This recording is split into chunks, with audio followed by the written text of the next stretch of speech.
Welcome on into the All Aussie Rules Football Podcast. This is episode number 26 of season 2026. It's round 8 coming up this weekend. We're going to have all the previews coming up for you today. We're going to go through all 9 matches coming up this weekend. We're going to have our footy tips at the end of this episode as well for the weekend. So that's all to come. As well as before we get into the games, we're going to run quickly through our top 10 rated players so far using our All Aussie Rules rating system for the season so far from each position. So there's 7 positions. We'll go through each of them first up. So, don't forget to hit the follow button if you haven't already, or subscribe depending what platform you're on. We do 2 podcasts every single week. Thursday, this one, and Mondays as well for the review episode. So make sure you come back for that. Next Monday, round 8 review episode.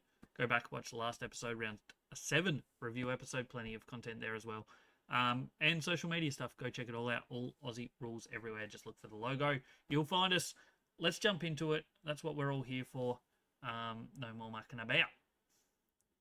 For the highest rated backline players to start off with, general defenders through round 7, we've got Dane Zorko now up top. Even though he didn't play last week, he goes up 2 spots due to other players dropping back in their ratings. So Zorko on top. Jack Sinclair loses 1 spot, goes to 2nd. Lockie Ash moves up 5 spots to 3rd. Nick Blakey moves up a spot.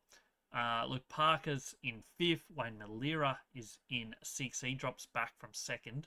Callum Mills drops a couple spots. Tom Stewart had a rough week, drops 4 spots. Archie Roberts moves up 1 spot after 40 possessions on Anzac Day. And Dan Houston moves into the top 10 plus 9 spots. He had a really good game.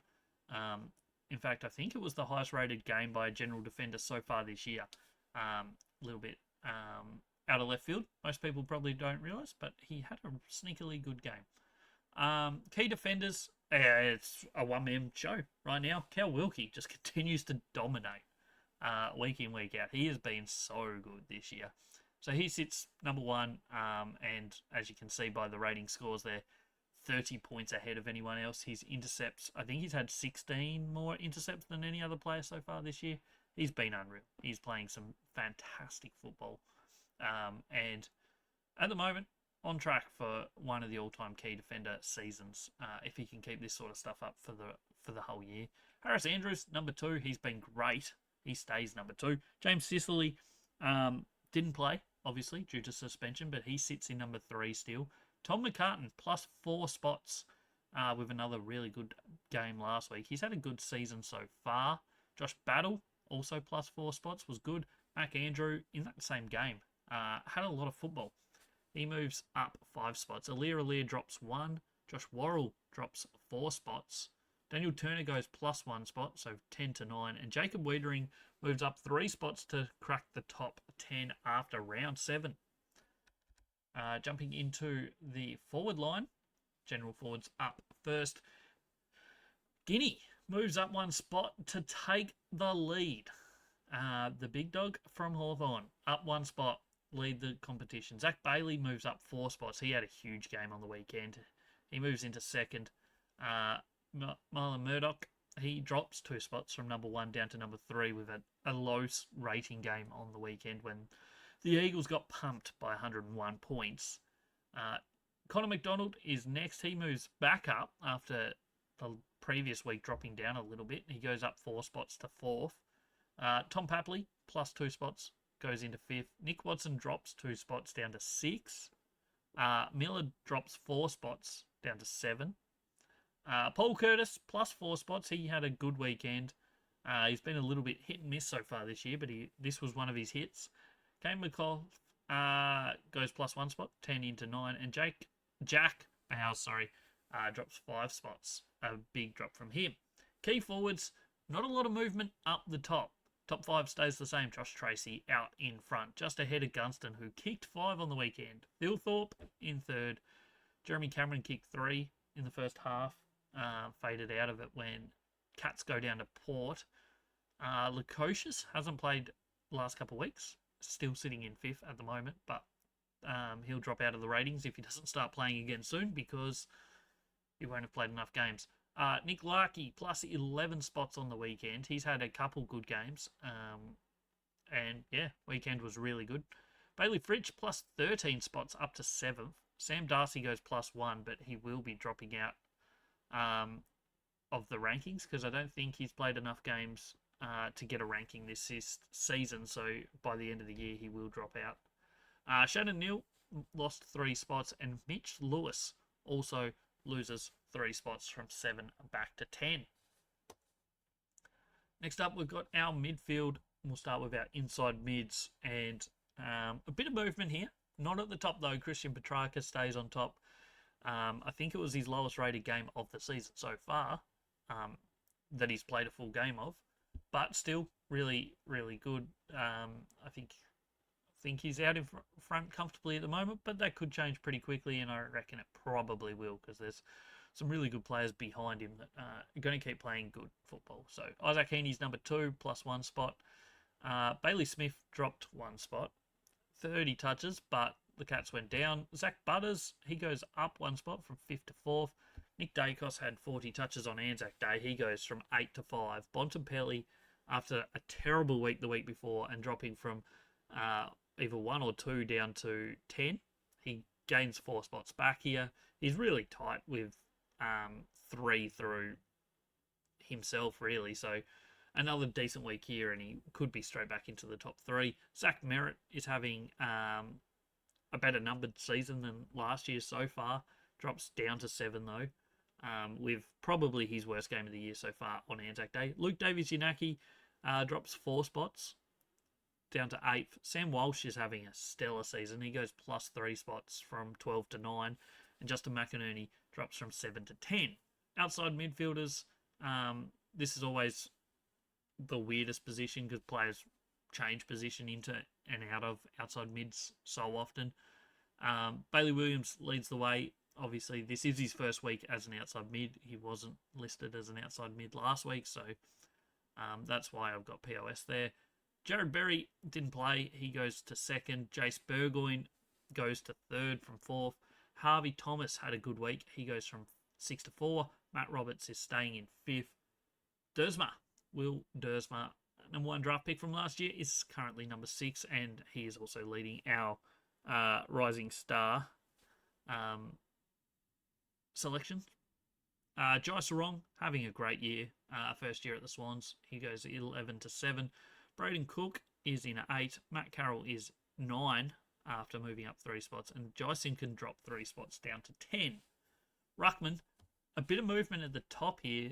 The X-Man, Tristan Cherry, played a great game.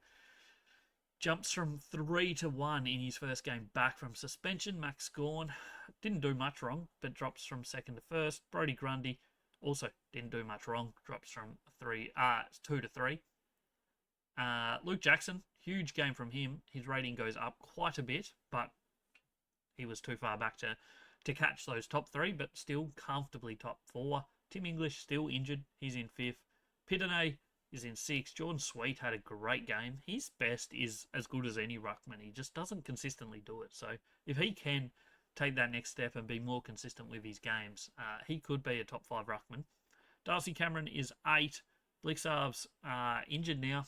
He's in 9. And Lachlan McAndrews had a great first crack at it with Adelaide this year, and he's gone 12 to 10 this week.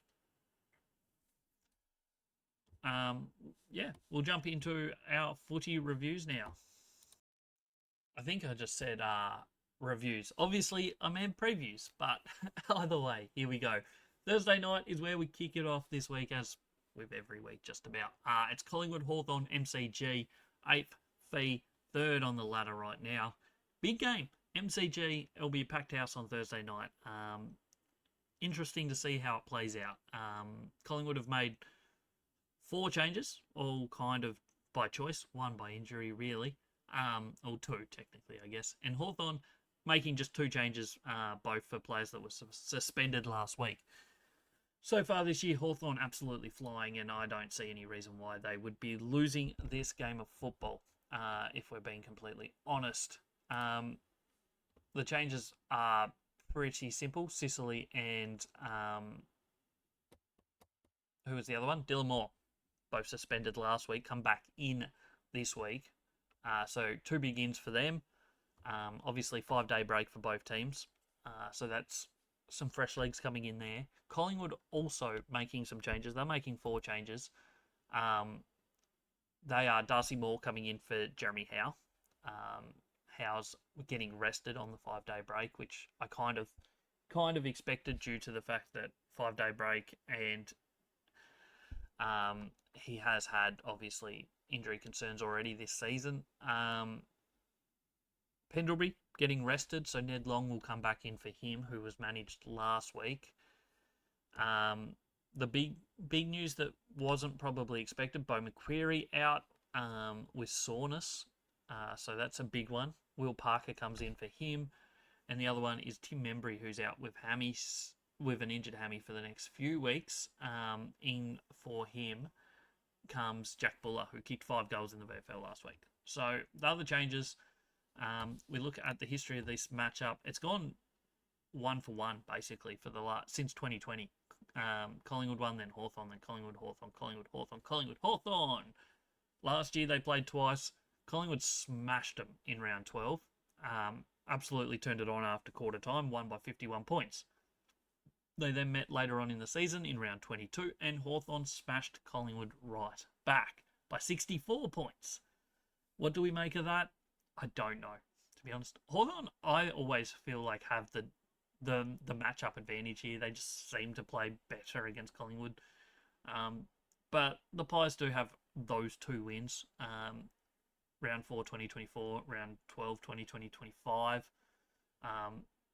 So I guess it's a chance either way, but I would be tipping Hawthorn pretty comfortably here. And so far this year, attack numbers way better for Hawthorn than Collingwood. I think defence numbers are pretty similar between the 2 teams, but just that offence that Hawthorn generate, all across the board evenness that Hawthorn have, Collingwood rely on a lot fewer players a lot more of the time, whereas Hawthorn, they share the load. Whether it's getting touches, whether it's getting clearances, kicking goals, whatever it is, they have plenty of avenues to get their scores on the board. So I think that's going to be the big issue for Collingwood, is stopping that. Obviously, 3 key forwards for Hawthorn have reasonably good height, but they also have really good smaller, medium-sized forwards as well that can kick goals. So Collingwood are going to have their work cut out for them down back.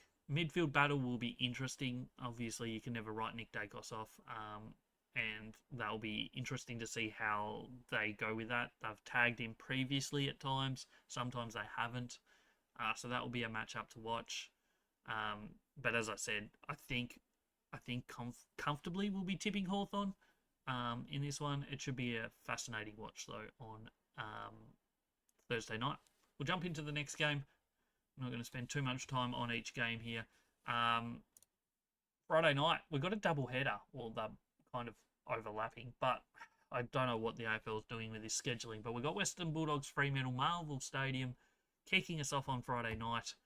The Dogs are struggling. There's no 2 ways about it. They are absolutely in a world of hurt at the moment. Injuries have been kicking their butt. They don't get the defenders back this week, so that's going to still be a massive concern. They do get Tim English back, I think, so that will be a massive in for them, but they've still got that backline problem. And against a team like Fremantle that has multiple key forwards, this is going to be a week that could be really, really disastrous again for them. They've had 3 bad weeks in a row. They got smacked by Hawthorn by 40. They got smacked by Geelong by 75, I think it was. And then last week they got smacked by 66 points to Sydney. So it's been a rough 3 weeks for them, and it's not getting easier this week. There's no doubt about it. So that until they've got their key defence stocks back, James O'Donnell and Rory Lobb, I just don't see how they can stop a team like Fremantle. Tracy's playing well. Jai Miss is in his best form of probably 2 or 3 years. Mason Cox is up there kicking a couple goals last week. We'll see if he keeps his spot. And it's going to be an issue. There's no doubt about it. When you also chuck in the fact that Fremantle, the last 2 times they've played, have won both of those matchups. They met twice last year. The first one over in the West, Fremantle only just won it, 16 points. It was pretty close most of the way. But then they met at Marvel Stadium in round 24, a game that I went to, and Fremantle won that one by 15 points at this same ground. And the Bulldogs had full stocks that day, whereas this time they don't. So I am concerned that this could be another really tough day for the Doggies. Hopefully they can find some sort of form again. But right now, I just don't see them competing against a good forward line until they get their key backs back in. Against some teams, I think they'll be fine as long as Tim English is back. Him in the midfield will be fine. It'll be interesting to see if Norton plays this week. I don't know if we've heard much about that yet or not. I haven't seen anything. But yeah, that's my big concern with the Bulldogs going into this weekend. Next up, same evening, we've got the showdown, Adelaide-Port Adelaide. This will be an interesting match. Who would have thought after round one, when Adelaide beat Collingwood in Melbourne and Port Adelaide lost to North Melbourne in Melbourne, that after that week, that after round 7 would now have Port Adelaide 11th on the ladder and Adelaide behind them in 13th. It's been a weird sort of season. Port Adelaide have had, in our rating system, the easiest schedule of all teams in the competition, whereas Adelaide have had the second hardest. So that does play into it, but you can only beat who you play. And Port Adelaide have played some good games. Showdown over recent years, I mean, typically it's pretty close. Until last one, round 20 last year. Adelaide smacked them by 98 points in the wet. It was an absolute shellacking. Previous to that, they'd been pretty close.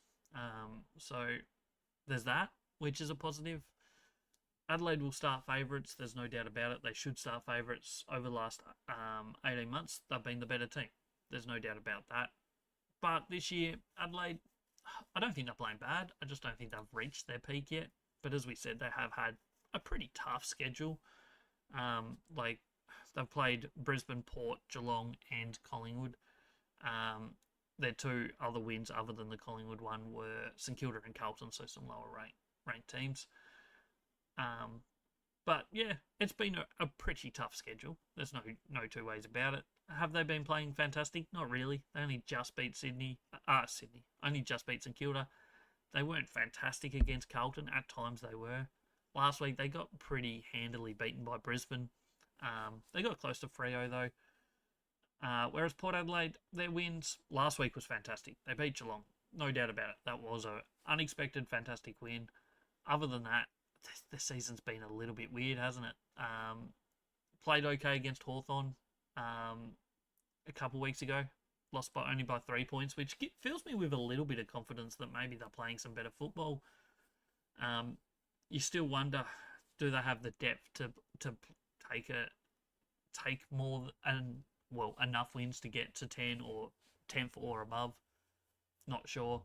But the last 2 weeks, I think, has been a lot more positive. Even the last 4 weeks have been okay. Obviously, they did lose to St Kilda in there by 14 points in gather round, which wasn't a fantastic result. But at the same time, maybe if they kicked straighter, they would have won that game potentially. So there's that to consider. Yeah, I don't know where else we look at this game. Offensively, both teams similar. Defensively, Port have been better this year, but I think a lot of that is to do with the fact that they've played easier opposition than Adelaide have. It still shapes up as an interesting game, I think. Crows starting reasonably heavy favourites, but it wouldn't shock me to see Port Adelaide win this game. And we'll get to my tips later on in this episode as well, so stick around for that. Jumping on to Saturday football, we head to Marvel Stadium for a double header at Marvel Stadium. We lead off with the Bombers v Brisbane, 17th on the ladder v 5th. Bombers coming off probably their worst game of the year. They've had some stinkers. They had a couple stinkers early. They were starting to show some better football, beating Melbourne, only just losing to Gold Coast, but last week was not great for them, losing by 77 points to Collingwood on Anzac Day. Brisbane, however, They've won 4 of their last 5, mostly cruising along. Their one lost 2 points to Melbourne, who have kind of been a little bit of a bogey team for the Lions over recent years. So I wouldn't worry too much about that. It is in Melbourne. It's at Marvel. Maybe gives Essendon a slight little hope here against Brisbane, but I wouldn't be too confident with it because Brisbane have a really good record against Bombers without smashing them. They won by 18 points last year. 2024, they won by 20 points. The year before, they won by 42 points. You got to go back to 2022 for the last time the Bombers won. That was by 10 points. Brisbane have won 7 of the last 10. They've won 7 of the last 8, in fact, against the Bombers. You look across the stat board, they pretty much win every category here, the Lions. There's not too many ways you see the Bombers competing based on what we've seen. I think Essendon's best is good enough to compete with a team like Brisbane, but they have to be on their A game, and Brisbane may be slightly off their pace. But the problem is we see too much of the bad Essendon. So far this year, we've seen really bad performances against Hawthorn, and then Port Adelaide in those first few weeks, and then obviously last week with Collingwood, have all been absolute disasters. The game against North Melbourne wasn't great either. So they have those ones. Their best when they were flying against Melbourne, the third and fourth quarters in that game. Most of the way against Gold Coast, pretty good. The second half against Bulldogs, pretty good. But there's just too much bad at the moment, and I think that's until they get over that and get through that. I wouldn't be picking them in a game like this against the 2-time reigning premiers and a team that, on the most part, is flying. They've won 4 of their last 5, and last week they did look really, really good against Adelaide. Moving into the next game of football, and it's potentially an early look at the wooden spoon battle. West Coast did win 2 early games this year, but they have been looking quite bad over recent weeks. 15th v 18th on the ladder. Richmond haven't got a win yet on the board, and I would be saying that this was it if this was in Melbourne, but it's not. It's over in the West. It makes it a genuine 50-50 for me, if we're being completely honest. West Coast are starting reasonably heavy favourites, which is a little bit surprising, because last time these two teams met over there, which was round 19 last year, Richmond won by 49 points. Make of that what you will. Last time, they met twice last year, and Richmond won them both. Looking at the history of the matchup, Richmond have a very good record, winning 6 of the last 7. The only time they'd lost was round 5 2024. You're looking at the numbers there. Offensively, both teams terrible. Defensively, both teams pretty poor. Overall, both teams 17th and 18th rated overall so far this year. And the schedule so far, West Coast have had the 5th toughest, whereas Richmond have had a slightly easier draw to start the season, which is a positive, I guess, for West Coast. You're just concerned about what kind of transpired last week. I don't think they should have lost by 100 points. They kicked poorly. But that is a pretty consistent problem for West Coast, is their goal kicking. 5-12 last week, 5-11 the week before. They kicked 4-11 4 weeks ago against Sydney. That's just absolutely abysmal kicking at goal. They're the worst team in front of goals by far in competition. When you full forward, Waterman, I think he's kicked 12 goals, 20 so far this year. It's just not a great lead off when that's what your key forward is doing. So hopefully they can start to kick straighter in front of goal, start to finish more, and maybe start to win some more games. There's been some games where Richmond have kicked poorly. Obviously, you look at the Carlton game where they kicked absolutely horrendously in front of goal. Port Adelaide, they kicked 6-12, and 2 weeks ago against North Melbourne, they kicked 7-13.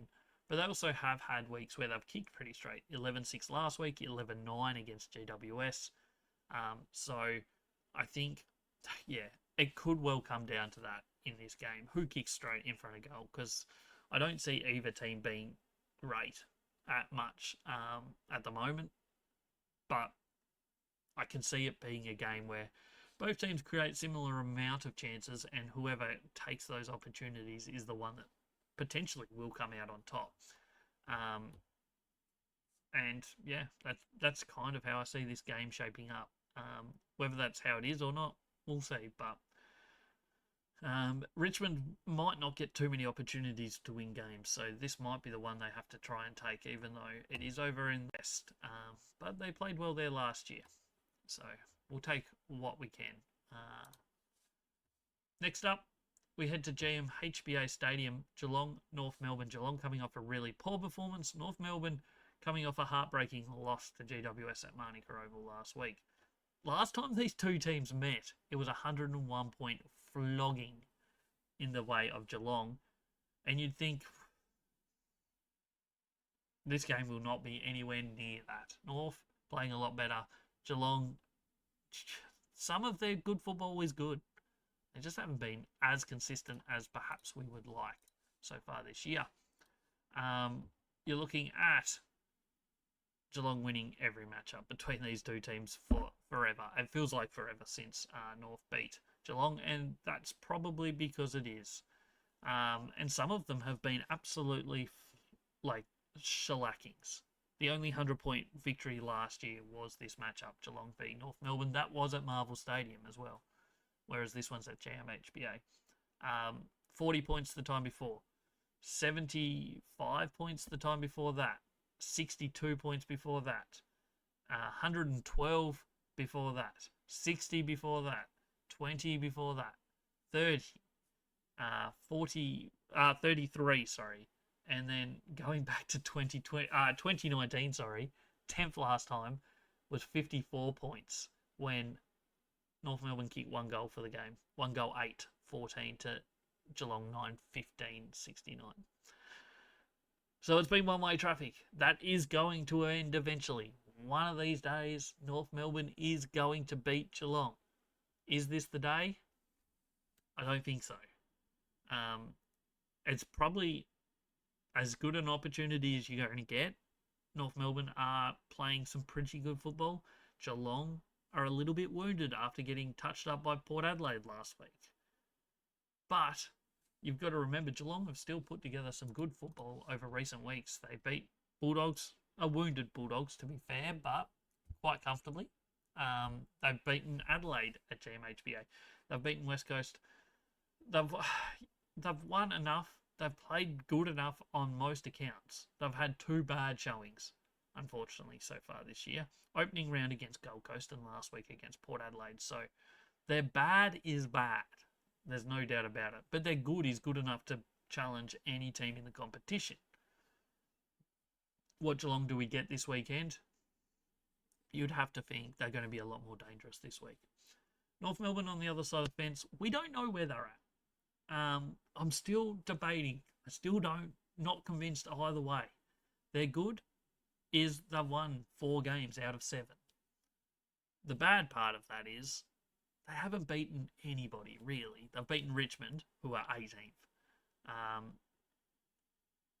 They've beaten Essendon, who are 17th, aren't they? Are they 17th, Essendon? I think that's where they are. They've beaten Port Adelaide, who are okay, mid-table, who did beat Geelong last week. And their other win was Essendon. No, that was the one I've already said. Who was their other win against? I should know this. You'd think I'd know this. Why is my brain not working? Bear with me 2 seconds while I just do a quick search. Carlton by 10 points, of course. Who aren't playing well either. They're right down the bottom of the ladder.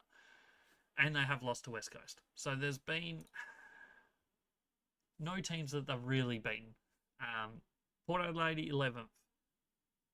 Carlton 16, Essendon 17, Richmond 18. So the bottom 3 teams plus Port Adelaide are the teams they've beaten. And then they have lost to the 4th bottom team as well. So until we start seeing them beat some good teams, we're still sitting on that fence of not confident. Obviously, last week was a decent performance. They nearly beat GWS, who did get some cavalry back, so were a better and tougher opponents. So that I'm not worried about. It's just until we start seeing them beat some teams above them or genuine contending teams, we're not going to be confident that this North Melbourne team is ready for a top 8, top 10, top 6 assault. So we're still sitting on the fence with them. We're not convinced either way. This would be huge. If they could knock off a team that they have not been able to beat for years, that would be huge for them. Where do they find that ability? Probably in the clearance game. Geelong clearance game has been quite poor so far this year, whereas North Melbourne has been quite good. Scoring from stoppage might be an opportunity for them as well. Geelong are reasonably good at stopping their opponents from scoring from stoppage, even though they don't do well out of stoppage. So that will be an interesting watch. But yeah, I think the stoppage game is going to be huge in this matchup. Saturday night football before we get into Sunday football is Carlton St Kilda, Marvel Stadium, the second leg of the double header at Marvel. Interesting game. St Kilda will start favourites, obviously 12th on the ladder, v 16th. St Kilda playing a lot better football throughout most of this year. They started a little slow, but the recent weeks have been quite good, in my opinion. They've gone win, loss, win, loss, win, which does make you think maybe this is a loss. But 101 points over West Coast last week. 14 points against Port Adelaide 3 weeks ago, and the other win 4 points over GWS. Their losses have been against genuinely potential top 10 teams on the most part. Like Adelaide by a point is a really good result. 33 points to Brisbane, not a bad result. They lost to Collingwood in opening round. I can't think of who their other loss was against. But most of that is against teams that are competing. So maybe they're sitting... I think they're right in that 8 to 12 range at the moment. They're 12th on the ladder. They should be winning this game against Carlton. If they are genuinely going to play finals this year, they have to be winning these sort of games. Carlton have only won one game, and that was round 1 against Richmond. Since then, it's been an absolute disaster. Last week was a good performance from them, don't get me wrong. They played really well against Fremantle. But they've played really well for parts of every game. That was the first time they've shown it for most of the game. You're just never confident. They could be 6 goals up at three-quarter time and you're still not confident in them. So until we see a four-quarter performance, I would not be even contemplating tipping them. It is the sort of game they could win. But at the same time, St Kilda should be just too good. You look at some of the numbers here. The matchups 4 to 6 over the recent 10 in favour of St Kilda. It's gone win, loss, the last 4. Most numbers point towards St Kilda. Contested football and clearances are pretty even between the two teams. Both teams pretty good in those areas. The scoring from stoppage is Carlton's asset, I think. But St Kilda don't let opposition score much from stoppage. So I think that's going to be St Kilda locking that down. Marvel Stadium maybe brings St Kilda into it even more, I think. I just think you have to go with St Kilda in this matchup just on the fact that they've been more consistent over the year. They're coming off a really good win last week, granted against one of the worst showings of opposition we've seen this year, but look, it is what it is. And yeah, the numbers say St Kilda should be too strong. Sunday football, we've only got 2 games. We have to wait till 3 o'clock for the first one. Sydney, Melbourne at the SCG. Who would have thought this would have been first against 4th on the ladder? Crazy start to the year. Not so much the Sydney part. I think a lot of people expected them, including us, to be quite high up this year. But Melbourne, they're flying. This is a big game for Melbourne too. If they can knock off Sydney this week, you've got to start putting them into your calculations. Their numbers don't read great, if you ask me. But they've been winning games of football, and that's all you can do. They've had a reasonably easy schedule, according to the All Aussie Rules rating system. Obviously, you take out the Brisbane win. Oh, the Gold Coast win was pretty good as well. But like last week was Richmond. They lost to Essendon, which was the big one that ruined their numbers. They've also beaten Carlton. They do have a decent record against Sydney, though, so that's something worth noting. Sydney, they're flying. They've won their last 4. Their only loss of the year was against Hawthorn when, Sydney were missing a couple players. They're flying. There's no doubt about it. Things are great for Sydney. They play SCG great. They, most things read well. Last year, they only met once. It was down in Melbourne. Melbourne won that by 53 points. They absolutely tore them to shreds. Could have been more. They kicked 19-17 to 12-6. Could have been more than 53 points. They only met once in 2024, and that was in Sydney. Sydney won that by 22 points. The time before that in Sydney was 2023 in round 24, and Sydney won that by 21 points. Not Sydney. Melbourne won that by 21 points. So Melbourne have a decent record against Sydney. They've won 3 of the last 4. That tells me that this could be a sneaky chance for the Demons to get across the line. I'm not fully convinced about Melbourne yet, but if they were to win this game, I would be fully convinced. There's a few things that they obviously have to be aware of in this match if they are going to be winning it. And that's basically stopping the onslaught. Sydney do it at the SCG better than anywhere else, but they do it against a lot of teams. And that's 10-15 minutes of brutal football where they just score and score and score and score. And they kick 7-8 goals in the space of 10 minutes and blow you out of the water. That is Sydney's MO. They do it week in, week out. They stick around. Most of the game is a contest, and then they just open the game up and they tear you to shreds. That is number one priority for Melbourne, is not letting that happen. And if it starts to happen, slamming the brakes on and finding a way to stop. Out of the centre square at the SCG is a brutal thing if a team gets on top. And Sydney are good out of clearance. Melbourne, maybe not so much. But Max Gawn, he'll have to step up if they start conceding goals to stop that floodgates. And if they can do that, then who knows? Maybe they can knock off this Sydney team.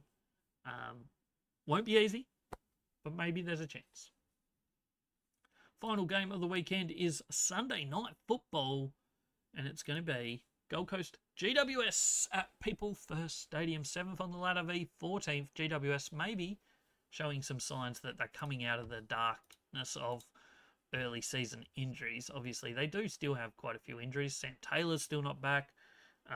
Tom Green's not coming back this year, so they do still have some concerns, but they got some cavalry back. Cadman back last week. Jesse Hogan back after a week off. And they didn't look fantastic, but they got the win. They've won 3 games now this year.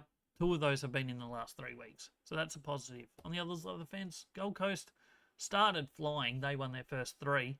They've since only won 1 of their last 4. Losing to Melbourne, losing to Sydney, almost losing to Essendon, and then last week getting quite comprehensively beaten by Hawthorn. Granted, it was in Tassie. I don't think they stood much hope down there.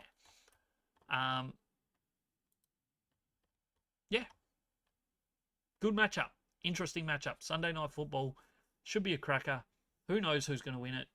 It is a game I could see going either way. It is on the Gold Coast, so you've got to kind of go that way. GWS have a great record against Gold Coast. They always have. 16-5 over all time, including 9-1 over the last 10. GWS have won the last 6. This is as good an opportunity as Gold Coast have had in a long time, though, to beat them. They're playing some good football. It's at home. GWS still not playing their best football. Clearance game in this one's going to be fascinating because both teams get smacked in clearances week in, week out. I would say it's probably likely to go to GWS just because of the fact that they are the better contested team. But, I mean, Gold Coast and GWS, they don't mind losing the clearances, so it'll be fascinating to see how that kind of plays out. Both teams love to transition the ball, run the ball, and create their opportunities that way. It just shapes up as a fascinating watch of a game. You'd have to say Gold Coast based on the fact that it's at the Gold Coast. GWS have not been fantastic this year. But if you start to think about the form over the last 3 or 4 weeks, you're starting to think maybe GWS are a chance. You look at the history of this matchup, you're starting to think GWS are a chance. Am I convincing myself that GWS are a chance? I don't know.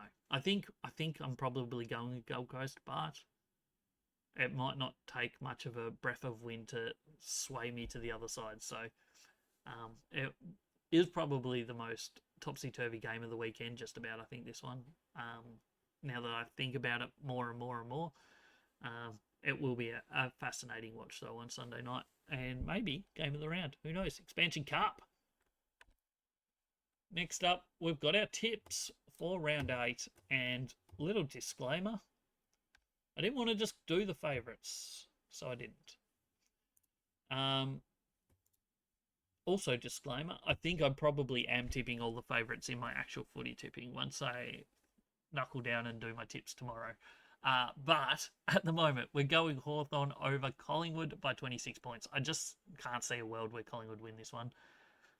Hawthorn have a really good record against Collingwood. Even though it's win-loss over recent years, it always has felt like Hawthorn are the better team in the matchups. Fremantle against the Dogs, 15 points. I just can't tip Bulldogs at the moment with their key defenders missing. This is the first upset I've gone for here. Port Adelaide, it's a showdown. Port Adelaide are playing okay football. You just never know with the big showdowns. It's like the Derby, Western Derby. It's like the Sydney Battle for Bridge. You just can never be fully convinced. Both teams will be up for it. Maybe this is an upset. I've gone Port Adelaide by 4 points. Not confidently. Brisbane, 35 points. They should be too strong for Essendon. There's no doubt about it. We've gone West Coast by 6 points, but as I was saying before, Richmond did beat them last year over in the West, so that is one that you could definitely go the other way. Geelong, too strong for North Melbourne. We've got them by 14 points, but would not be that shocked if the Kangaroos knocked them off, even though they haven't beaten them for 100 years. Not actually 100 years. That is an exaggeration. Sorry. St Kilda by 9 points over Carlton. If Carlton can play a full-quarter performance, they can beat the Saints. But can they do that? Not convinced. We've got another upset here. Melbourne, they beat Sydney last year. It's going to be tough. Sydney are playing great football. But there's a chance. And the final game, we've gone Gold Coast by 15 points. But as I was saying before, I'm almost convincing myself that GWS might win this one. But we're going with Gold Coast. That's our official tips on the podcast. Hawthorn, Fremantle, Port Adelaide, Brisbane, West Coast, Geelong, St Kilda, Melbourne, and Gold Coast is our official tips. We're 44 or 63 on the year. Let's see how we go this weekend. That's a wrap. All Aussie Rules episode number 26 of 2026. Round 8 preview episode. As I said at the top, there's 2 episodes every single week. This one is our preview episode. Goes out every single Thursday morning.